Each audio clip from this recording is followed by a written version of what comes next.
일부 진행자를 소개해드리고 저는 물러가도록 하겠습니다. 두말할 필요가 없습니다. 우리 더불어민주당 부산시당의 자랑이죠. 최우수 시의원, 일부 진행자 정명희 시의원을 여러분께 소개합니다.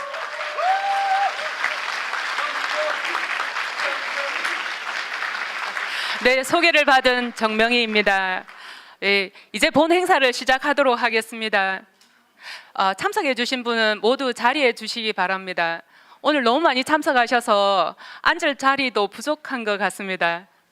예, 우리 박은순 시장님과 김영춘 위원장님께서 들어오시면 큰 박수로 우리 부산의 또 예의로서 한번 맞아보도록 하겠습니다. 예, 지금 들어오고 계십니다. 여러분 큰 박수로 예, 맞아주시기 바랍니다. 예, 예, 오!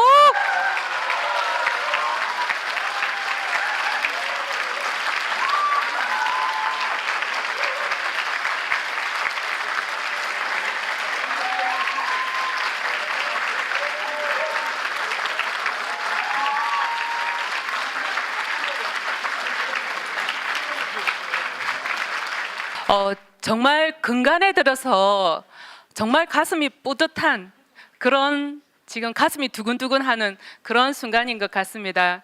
예, 지금부터 더불어민주당 부산시당 5, 6도 연구소 공개 강좌 박원순 서울시장 특강 원순씨 부산 사람을 만나다를 시작하도록 하겠습니다. 여러분 박수로 시작하도록 하겠습니다.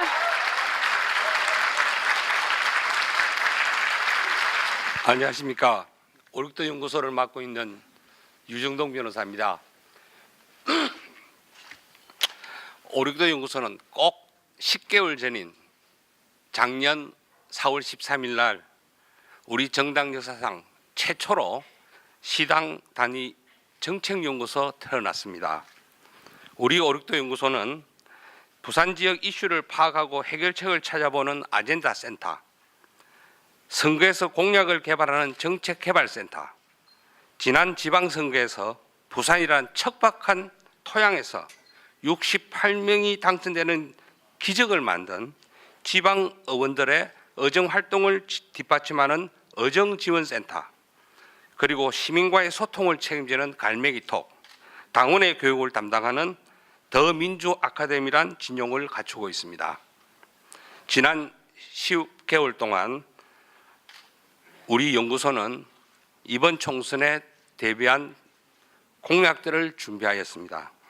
이 공약들은 다음 주 수요일 17일 교육 공약 발표를 시작으로 매주 수요일마다 교통, 서민경제, 부산 먹거리 경제를 중심으로 발표하고 이 모든 것을 공약 은행 개소식으로 최종적으로 부산 시민들에게 다가갈 것입니다. 이 공약들은 믿어도 좋습니다. 오늘은 이 공약들을 총괄해서 정책을 현실로 만드는 대한민국 최고의 전문가 박은순 서울시장님을 모시고 더민주 아카데미 공개 강좌의 형식으로 점검하는 자리입니다. 박은순 시장님을 사실 소개할 필요도 없습니다. 원순 씨라는 그 이름 스스로가 소개한다 할 것입니다. 그래도 굳이 소개해 드린다면 박은순 시장님은 1956년 경남 창녕군에서 출생하신 혈액형 A형입니다.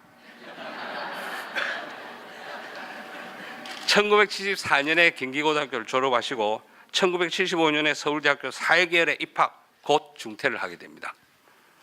1978년에 그 제2의 법원 사무관 시험에 합격하셔서 춘천지방법원 정선 등기소장으로 국가 장학금을 받으시면서 공부하셔서 1980년에 제22회 사법시험에 합격, 사법연수원 12기를 수료하셨습니다. 그리고 1982년에 대구검찰청 검사를 잠시 하시다가 그 다음인 1983년에 변호사로 개업하십니다. 1986년에 대한변호사협회 인권위원 역사문제연구소를 설립하시고 스스로 초대 이사장에 취임하십니다. 1989년에 한겨레신문 논설위원을 하시고 1995년에 참여연대 사무처장, 2001년에 아름다운 재단 상임이사, 2002년에 아름다운 가게 상임이사, 2006년에 희망 제작소 상임이사를 영입하시고 2011년부터 오늘까지 제35대 36대 서울특별시 시장으로서 대한민국을 책임지고 계십니다. 박운순 서울특별시장님을 소개하겠습니다.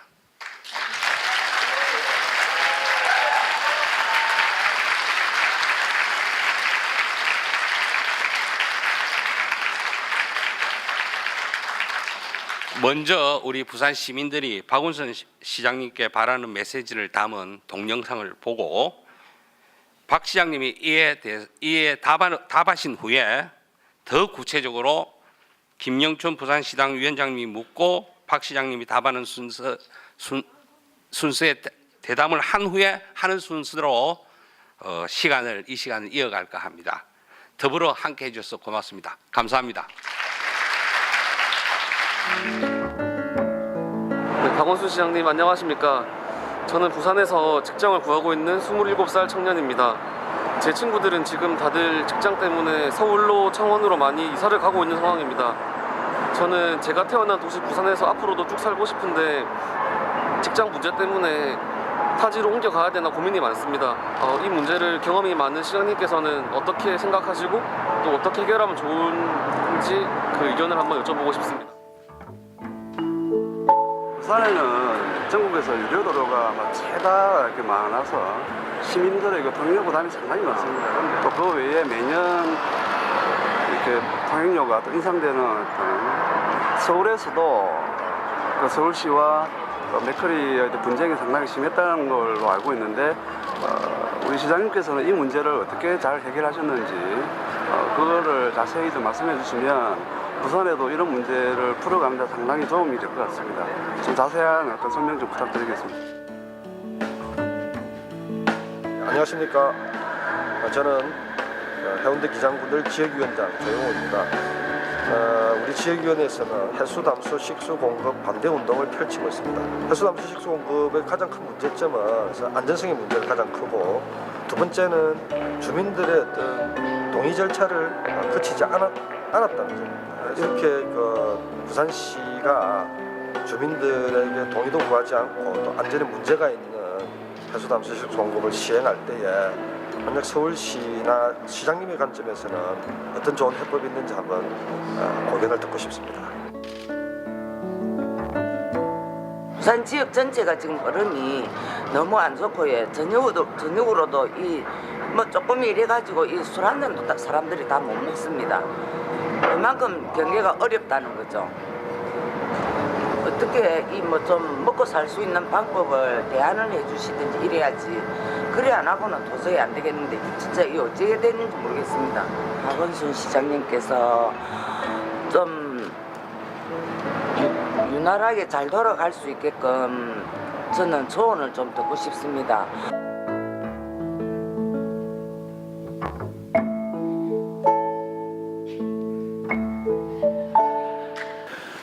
네. 네. 제가 서울에도 이런 환영 못 받아봤는데, 아니 부산 원순시 부산 사람을 만나다 이런 제목인데 저도 부산 사람입니다. 진짜로 카이. 예. 아까 소개해 주신 것처럼 저도 여기 사실 멀지 않은 경남 창녕 쪽에서 정말 시골에서 태어나가지고 중학교, 영산중학교라는 데를 왕복 30리를 매일 걸어 댕겨갖고 지금도 제가 다리는 아주 튼튼합니다. 지리산 그냥 저 중산리에서 천왕봉까지 그냥 새벽에 그냥 금방 올라갈 수 있는, 그게 다 정말 고향에서 시골에서 또 우리 이 경상도에 정말 아주 산골에서 자라난 그 덕으로 이렇게 자랐죠. 그리고 중학교를 졸업하고 정말 가방 책보따리 하나 딱 들고 이 밀양에서 완행열차 타고 12시간 걸리더라고요. 그리고 자리도 없어가지고 책보따리 그냥 깔고 이렇게 앉아가지고 서울 올라가서 독서실에서 먹고 자고 해갖고 그래도 오늘 서울시장이 됐습니다, 여러분.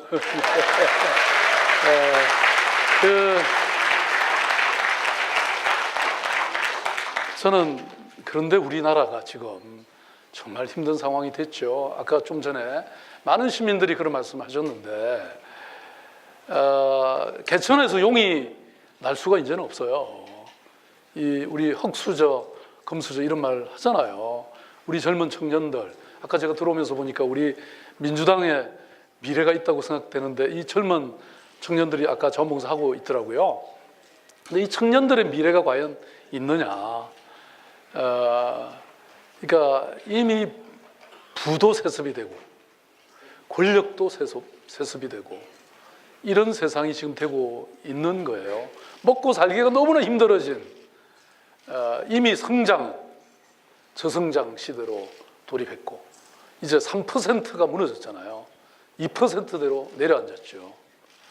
지금 우리가 자랑하던 제조업이 지금 어떻게 되고 있습니까? 지금 울산, 거제도에 주로 배치되어 있는 우리 조선산업 작년 한 해에 거의 10조 원의 이 적자를 봤다고 합니다. 지금 삼성이 과연 얼마나 갈지, 현대자동차가 얼마를 갈지 잘 알 수가 없습니다. 우리나라는 그동안 정말 대기업 중심으로, 재벌 중심으로 키워왔던 이 경제가 이제 언제 무너질지를 모르는 이런 상황이 된 겁니다. 그리고 설사 성장이 있더라도 그게 아랫목까지 갈 수가 없는 이런 상황이 됐죠. 제가 이번에 다보스 포럼을 다녀왔습니다. 그 중에 특히 OECD 그 구리엘 사무총장이 저를 만나자고 해서 만났는데 이 사람이 그런 얘기 하더라고요. OECD도 20년 동안 이 빈부격차를 해소하려고 노력을 엄청 했는데 쉽지가 않았다. 근데 도시의 역할이 굉장히 중요한 것 같다. 그래서 파리 시장하고 서울시장이 좀 나서서 이런 이 포용적 성장에 관한 이런 세계 도시 연맹을 만들어 보자. 이런 요청을 해왔습니다. 세계적 문제이긴 하죠. 그렇지만 한국이 더욱더 힘든 이유들이 있는 것 같습니다. 아까 이 부산의 청년들이 서울에 일자리를 찾아서 오는 사람들이 많은데 그렇다고 서울시라고 일자리를 다 마련해 드릴 수는 없잖아요. 그래서 부산에서 또 우리 김영춘 위원장님을 중심으로 해서 우리 민주당이 또 정치인들이 저는 뭔가 일자리를 만들어내는 아주 비상한 그런 혁신적인 방법들을 찾아내야 된다고 저는 생각합니다. 이 부산은 사실 제2의 도시라고 합니다. 인구의 측면에는 그렇게 생각을 해요. 저는 벌써 이렇게 말하는 순간은 부산은 패배주의에 빠져든다고 생각합니다. 부산은 제2의 도시가 아닙니다. 제1의 도시입니다. 그렇죠, 여러분? 네. 아니, 그러면 이제 이 방송을 보고 계시는 서울 시민들이 서울시장이 가가지고 그러면 제1의 도시 지위를 넘겨주지 않았냐? 그렇게 얘기할 텐데 그 뜻이 아니고요. 서울은 서울대로 서울이 부산하고 경쟁하는 게 아니거든요. 우리는 뉴욕하고 파리하고 런던하고 베이징하고 경쟁합니다. 서울이 세계에서 회의하기 좋은 도시 세계 1위. 그 다음에 전자정부 세계 1위, 유엔이 평가하는 겁니다. 그 다음에 이 마이스 4위. 또 세계에서 가장 부자들이 많은 시간을 쓰고 돈을 쓰는 도시 1등이 어딜까요? 서울입니다. 2위가 두바이고요. 3위가 밀라노입니다. 그러니까 이런 압도적 1위들을 찾아가고 있고요. 그 다음에 세계 30개 도시에 서울의 경험들을 수출하고 있습니다. 서울은 그런 면에서는 이미 글로벌 도시로서의 위상을 압도적으로 찾아가고 있다고 생각합니다. 그렇지만 부산이 거기에 저는 치지 않을 거라고 생각합니다. 부산이 가지고 있는 무한한 또 자원이 있고 부산의 정체성이 있기 때문에 서울하고 비교하고 서울을 따라갈 이유가 없습니다. 저는 뉴욕 따라가려고 하지 않습니다. 뉴욕 한번 가보십시오, 여러분. 뉴욕이 좋은 도시입니까? 길거리가 엉망진창이에요. 제가 시장 가면 뉴욕 공무원 죽었어요. 예? 네. 도시가 훨씬 서울이 깨끗합니다. 서울의 목표는 서울 자신입니다. 부산의 목표는 부산 자신이죠. 부산이 서울 따라가고 딴 뭐 요코하마 따라가고 참고는 할 수 있지만 부산이 그런 도시가 돼서는 안 된다는 것입니다. 부산은 정말 해양 바다를 안고 있는, 그리고 저는 이런 생각을 합니다. 제가 그 지난번에 그 중국 21세기 위원회라는 데가 있습니다. 그게 전직 대통령이라든지 이런 사람들이 주로 멤버인데 어떻게 제가 저를 끼워줬는지 아무튼 그 멤버가 돼서요. 그 베이징에서 2박 3일간 회의를 하는데 거기 국무원 부총리부터 시작해서 중국의 장차관들이 와서 우리 20몇 명을 위해서 아주 3일간을 했습니다. 그 중에 중요한 이슈 중에 하나가 1대1로 정책입니다. 말하자면 옛날의 실크로드를 이렇게 연결하는, 중국이 그야말로 세계를 말하자면 경제적으로 연결하고 중국 주도의 성장을 하겠다고 하는 아주 이 시진핑 주석의 꿈이죠. 그런데 우리가 그런 질문을 했습니다. 왜 그것을 북경에서부터 유럽으로만까지 생각하냐? 한반도를 통해서 이 동쪽으로는 왜 연결하는 걸 생각하지 않냐? 좋은 생각이라고 얘기 들었어요. 만약에 그렇게 되면 서울이 종착역이 그냥 돼버릴까요? 서울만 할까요, 그냥? 부산이 끌어와야 되잖아요. 부산이 그런 꿈을 꿔야 된다는 겁니다. 아니, 지금 부산이 꿈꾸지 않으면요, 이거 여수가 가져갈지 모르고요, 목포가 가져갈지 모릅니다, 이거. 먼저 꿈꾸는 사람이 그 꿈을 잡는 거죠. 말하자면 유라시아 철도의 종착역이 부산이 된다고 하면 어떤 변화가 일어날까요? 말하자면 이런 꿈이 저는 있어야 된다고 생각하고, 더군다나 서울과 마찬가지로 부산도 정말 산들이 얼마나 아름답습니까? 바다뿐만 아니라 태종대가 너무 아름다워서 그게 뭐 자꾸 이렇게 빠지고 싶은 욕망이 드나 보죠. 자살자들이 많잖아요. 저도 가봤습니다만은. 그러면 안 되죠. 어쨌든 아름다운 자연과 역사와 문화와 뭐 정말 저는 무엇보다도 여러분 사람들이 계시잖아요. 저는 이렇게 얘기했습니다. 서울에 뭐 사람들이 막 무슨 큰 빌딩 짓는 걸 그렇게 좋아해요. 여러분, 높은 빌딩은요 이미 다른 도시에도 다 있습니다. 그런 거는 2등, 3등밖에 안 돼요. 그래서 제가 이런 얘기했습니다. 서울은 랜드마크가 3개가 있다. 첫째는 북한산과 도봉산과 같은 이 자연이다. 유럽의 어느 도시에, 중국의 어느 도시에 1000만 명이 사는 이 거대 도시에 이렇게 아름다운 산이, 국립공원이 있는 데가 여러분 어디 있습니까? 다 평야에 만들어진 도시입니다. 그래서 서울의 경우는 이 둘레길을 만들었어요. 157km. 그것도 돈을 벌려면 한 400억을 쓰겠다고 저한테 결제가 올라왔는데, 돈 쓰지 마라, 세멘트 바르지 마라, 자연을 그대로 활용해라. 그래가지고요 한 절반도 안 되는 돈으로 그 길 지금 전부 연결해 놨습니다. 서울시립병원이 13개가 있는데 13개 병원에 1년에 700억의 적자를 봐요. 왜냐하면 우리는 가난한 사람들, 쪽방촌에 사는 사람들, 노숙인들을 주로 돌보니까 그게 돈을 못 받잖아요. 그래도 여러분 이런 병원이 필요하겠죠? 네. 뭐 어느 도시처럼 뭐 50억 1년에 적자 본다고 문 닫으면 되겠습니까? 시민들로부터 돈 받아가지고 누구를 보살펴야 됩니까? 적어도 서울시 안에서는 돈이 없어서 치료받지 못하는 사람은 없어야 된다. 그게 제 취임 일석이었습니다. 네.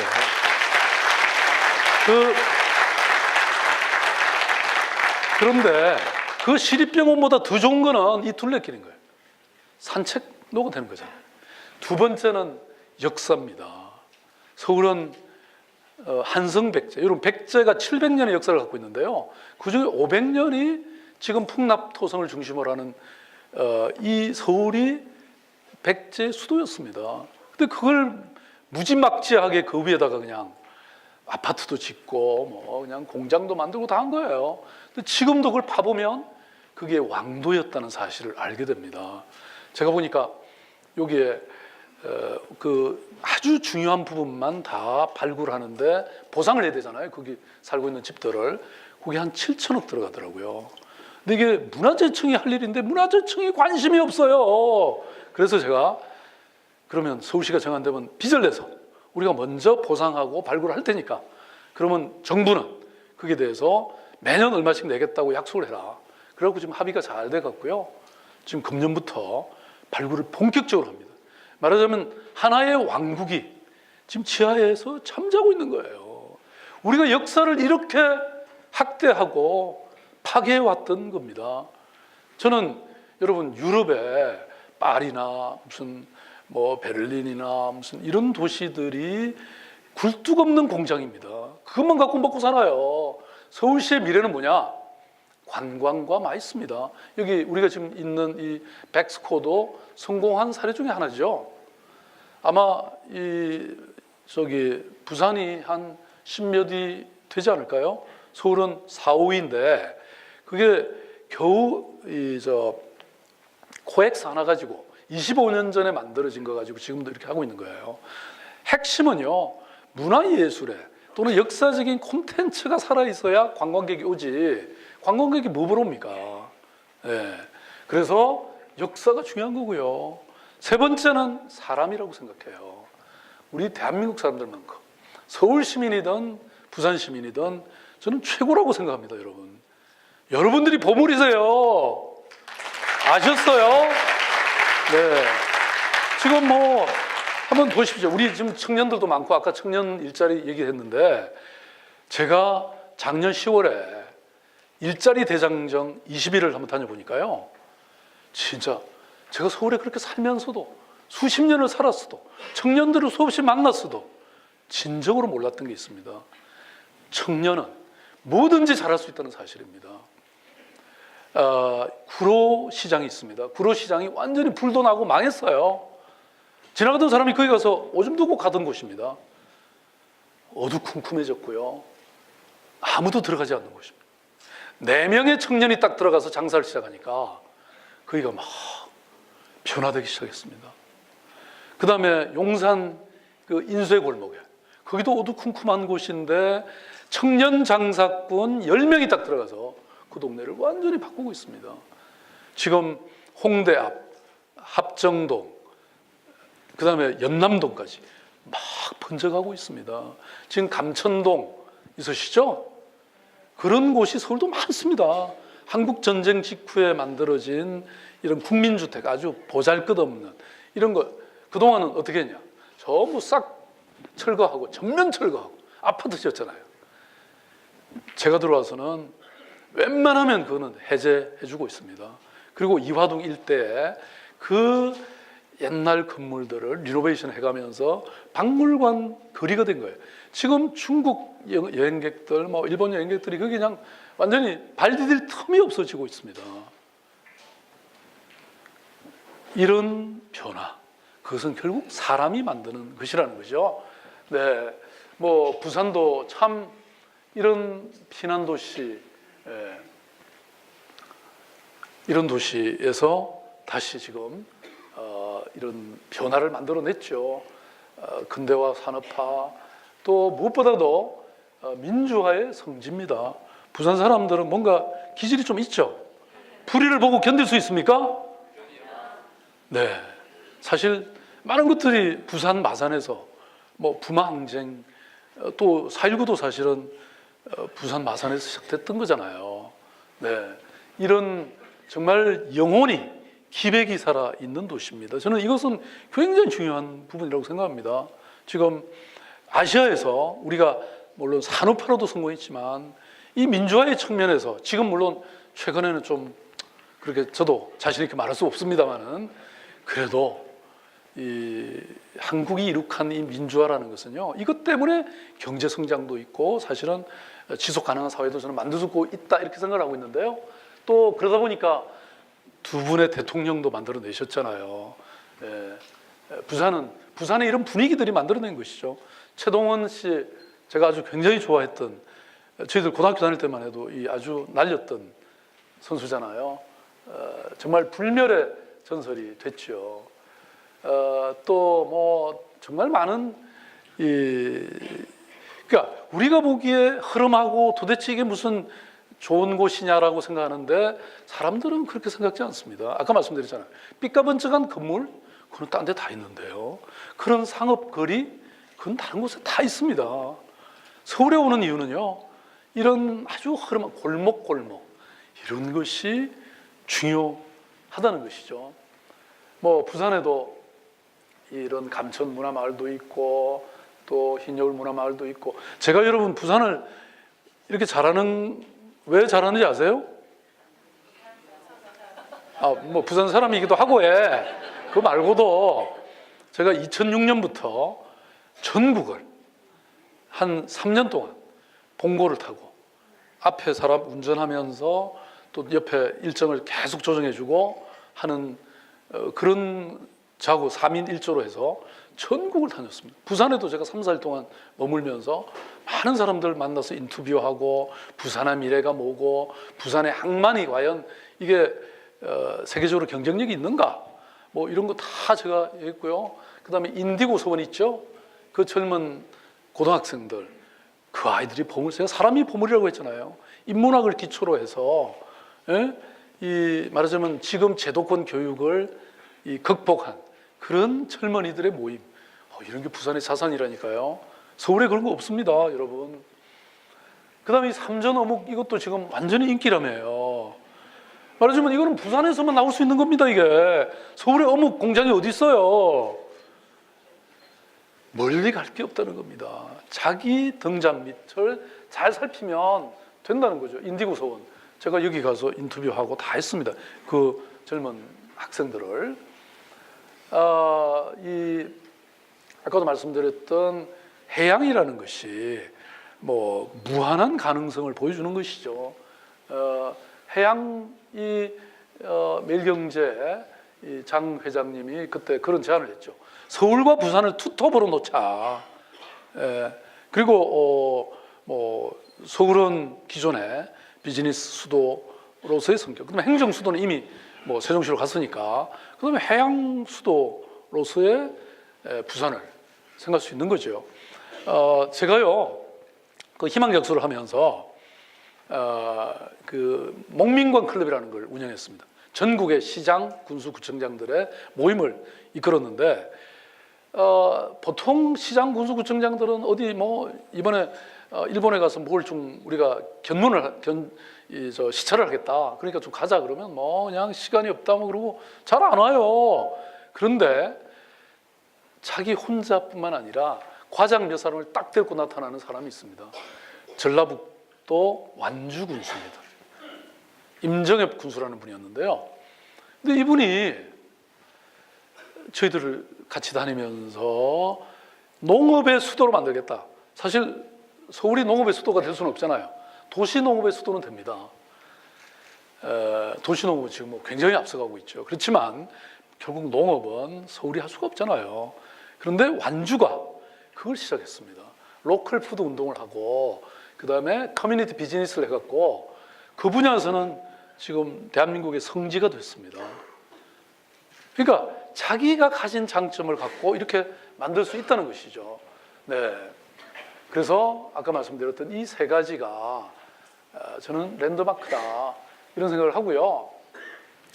근데 이런 또 긍정적인 것뿐만 아니라 도시가 겪고 있는 수많은 문제들이 있습니다. 일자리, 주택 문제, 대중교통 문제, 저출산 고령화, 또 공동체가 붕괴하고 있잖아요. 저는 그 창녕에서 제가 살면서 그때 뭐 50년대, 60년대잖아요. 거지가 매일 하루에도 그냥 대문에 늘 와 있었어요. 그런데 우리가 이 쌀독에 제가 이제 늘 심부름을 저를 시켰어요. 그래서 이렇게 바가지로 이렇게 쌀을 떠드리려고, 그때는 쌀도 아니고 사실 보리쌀이에요. 그런데 이게 거의 없는데도 불구하고 한 번도 거절하지는 않았습니다. 그러니까 다 굶어 죽지 않고 다 먹고 살았죠. 그리고 사랑방에는 늘 이렇게 지나가던 여행객도 와서 잠자고 그랬죠. 뭐 아버님하고 저하고 늘 잠잤는데 저희 지금 큰 누님이 저기 와 계신데요. 우리가 7입니다. 근데 저기 아들을 자꾸 낳으려고 누나 넷에다가 형님 놓고 저 놓고, 그리고 시골에서는 아들이 셋이 필요합니다. 하나는 농사시키고, 하나는 읍내 장사시키고, 또 하나는 면석이라도 시켜야 될 거 아니에요. 그래서 아들 하나 더 놓으려고 딸을 낳아버렸어요. 근데 아버님이 사랑방에 계셨는데, 하여튼 어머님은 저 안방에 계시고, 그런데 또 동생이 태어났어요. 근데 늘 누군가가 잠자고 그랬거든요. 지금 여러분 좀 가난하고 힘든 사람이 어디 지나가다가 잠 좀 자자고 하면 재워주시나요? 이 공동체가 파괴된 거죠. 전부 혼자서 키우려고 하는 거예요. 애도 혼자 키우고, 뭐 먹고 사는 것도 혼자 키우려고 하고, 혼자 살려고 하고, 힘든 거예요. 누구나 스트레스 받고.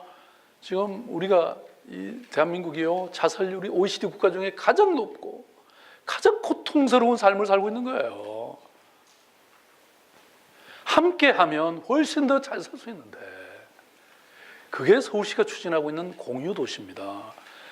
그래서 아파트를 이렇게 지어놓은 데로 들어가지 말고 우리 30세대가 함께 힘을 합쳐서 하나 공동체를 하나 만들어 보자. 그러면 집집마다 어린이 애들 공부방을 만들 필요가 없잖아요. 요새 애들 한두 명밖에 없는데 왜 다 그렇게 따로 하냔 말이에요. 같이 모여 있으면 애들이 공부가 얼마나 잘 되고, 거기 형 동생 다 생기잖아요. 숙제도 도와주고. 집집마다 저녁마다 밥 따로 해 드시죠.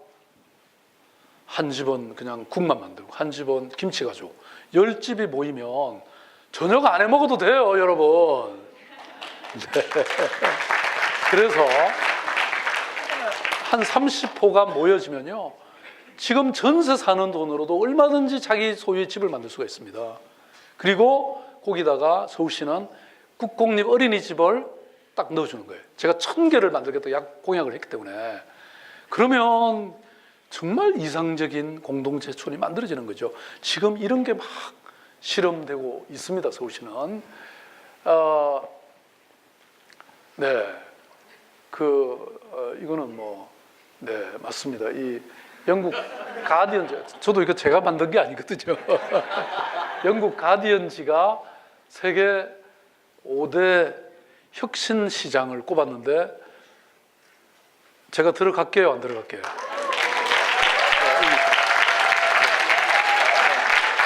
이 사람이 근데 이 사람들은 전부 전직 시장이에요. 현직 시장은 저밖에 없습니다.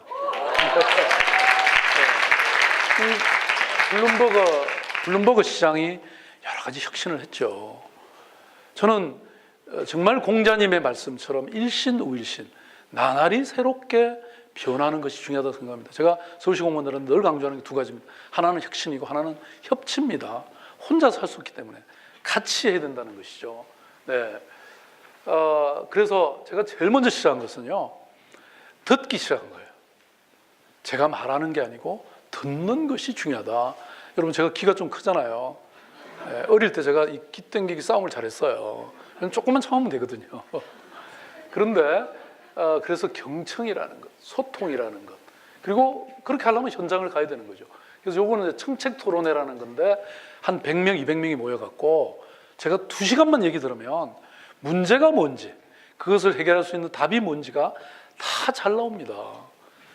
이런 정책 토론회를 지금 수백 번을 해가지고요, 거기 반영된 게 70%가 넘더라고요. 그러니까 시민들이 바라는 대로 해드리면 돼요. 사실은. 왜냐? 시민들은 삶의 현장에서 계시잖아요.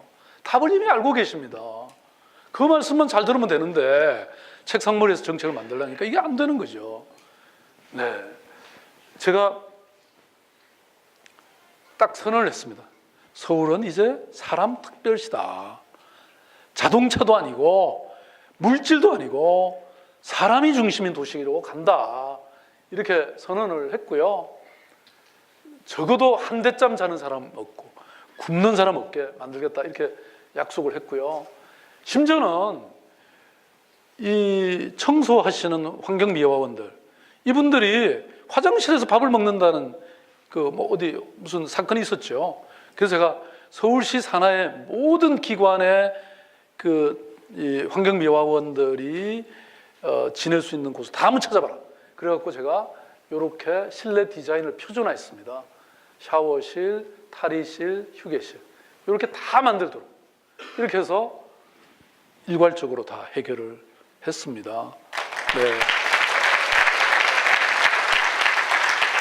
그리고 이분들 제가 얘기를 들어보니까 이게 비정규직이에요. 그러니까 내년에 잘릴지 안 잘릴지 모르는 거예요. 그래서 서울시에 지금 비정규직 7,000명을 2017년 내년까지 뭐 단계적으로 다 하고 있는데요. 전부 비정규직에서 정규직으로 전환시켰습니다. 네. 그러니까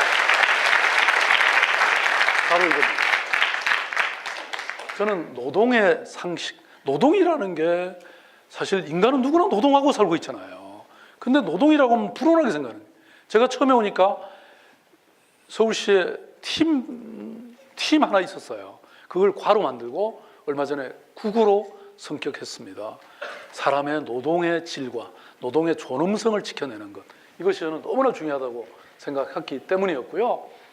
그 다음에 이 경제활동에서도 소외되지 않게, 다시 말씀드리면 어떤 식으로도 일자리를 만들어내게, 지금 그래서 일자리 대장정을 작년에도 했고요. 금년에 제가 신년사에서 첫째도 일자리, 둘째도 일자리, 셋째도 일자리고, 첫째도 민생이고 둘째도 민생이고 셋째도 민생이다, 이렇게 선언을 했습니다.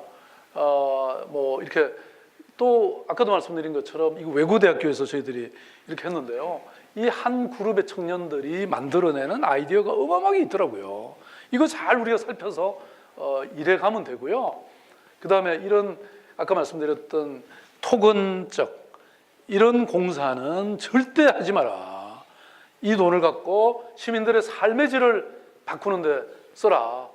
예, 그래서 외적 성장이나 토건 개발, 심지어는 이 시장이라는 것이 물론 자유민주주의 또는 자본주의가 작동은 해야죠. 그렇지만 이걸 그냥 내버려 두면 이게 이 가난한 사람, 힘든 사람들은 살아갈 길이 없는 거예요.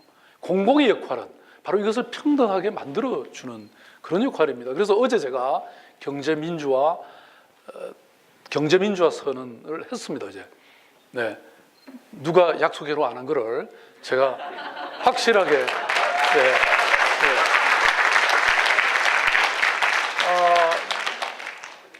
이 길이 저는 맞는 길이라고 생각합니다. 여러분, 이게 별거 아닌 것 같지만요, 엄청난 철학과 패러다임의 변화입니다.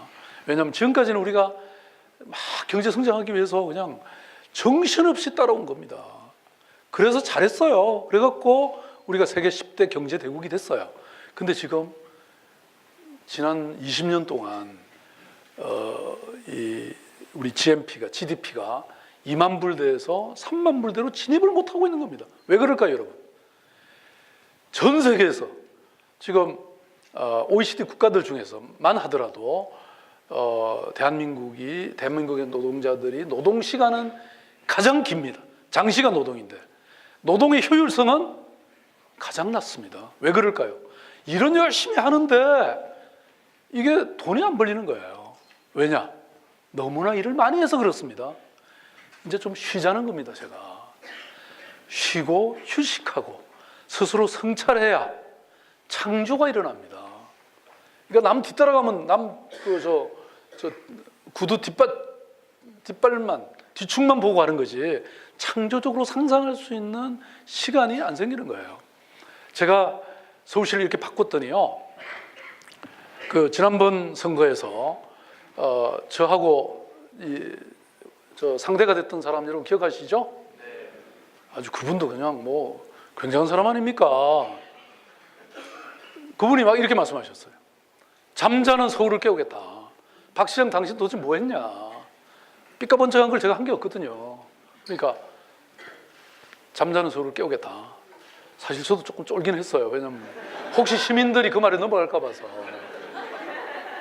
근데 제가 빅데이터를 한번 돌려봤어요. 서울 시민들이 진정으로 바라는 게 뭔가? 그랬더니 이 보육 문제, 그 다음에 삶의 질, 힐링, 도서관, 공원 이런 단어들을 너무나 좋아하는 거예요. 다시 말씀드리면 이제 좀 쉬자, 이제 좀 미래를 좀 성찰을 해보자. 과거를 성찰하고 미래를 그려보는 그런 일들을 해보자. 이런 게 시민들에게 많았죠. 다시 말하면 이제 잠 좀 자자. 그게 시민들의 요구였다는 거죠. 완전히 방향을 잘못 판단한 거 아닙니까? 저는 우리 민주당이 이런 시민들의 욕구가 뭔지, 시민들의 진정한 바람이 뭔지 지금 누구나 죽을 지경입니다. 예? 이렇게 많은 자살자가 생겨나는 이유가 뭡니까, 여러분? 예? 애를 그렇게 놓으라고, 예? 출산 장려 정책을 한들 이 세상을 이렇게 만들어 놓고 누가 애를 놓는단 말이에요? 예?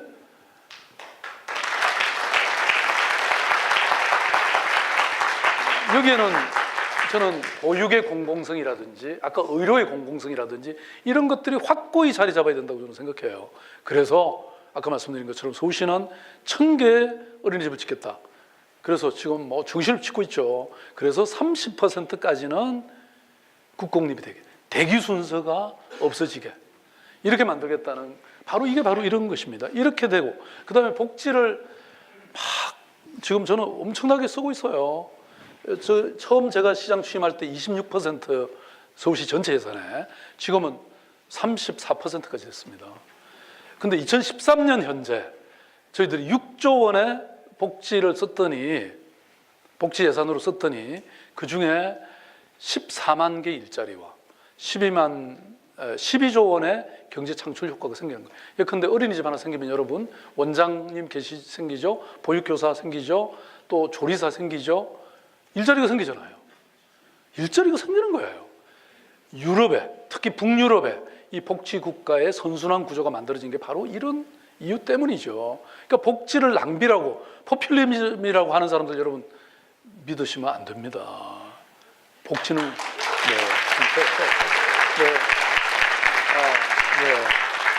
저는 뭐 제가 지금 공무원 신분이고 또 지금 뭐 선거법이 있어가지고 말씀을 명확히 드리지는 않겠습니다만은 여러분이 해야 할 일이 무엇인지 아시겠죠? 네, 감사합니다.